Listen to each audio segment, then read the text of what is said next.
Coffee maker might be brewing more than just your morning pick-me-up, including gross grime. Consumer Reports reveals easy ways to give your machine a deep clean, whether it's a drip or a pod model, so you can sip better tasting coffee. Our coffee makers help us get up and go, but sometimes they need a little love. Coffee residue and mineral buildup can affect the quality and taste of your brew.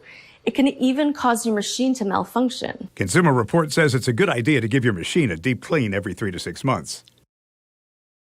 Start by cleaning the brew basket in warm soapy water, then wipe down the sprayer head, which can be prone to buildup, especially if you have hard water. For pod coffee makers, remove the reservoir and wash it with soap and water.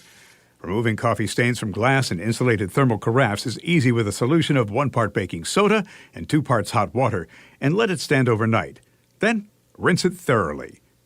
Next, remove burnt-on coffee stains on the hot plate by scrubbing with a damp sponge and a little baking soda.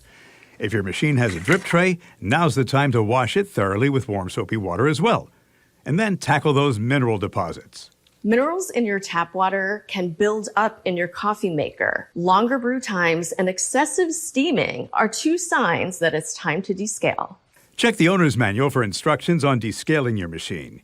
Usually running a vinegar and water solution through your coffee maker does the trick. If after cleaning you're looking for a new coffee maker, this top-rated Cuisinart offers impressive brewing performance and comes with an easy-to-clean filter and descaling indicator. For pod enthusiasts, this instant accepts both Keurig K-Cups and espresso capsules. Now go ahead and enjoy how much better that morning cup of coffee tastes. If you do opt for a pod machine, CR says most pods can be recycled. Nespresso offers recycling bags you fill up and ship back to the company, all at no cost to you. And Keurig's K-Cup pods can be added to most curbside recycling pickups.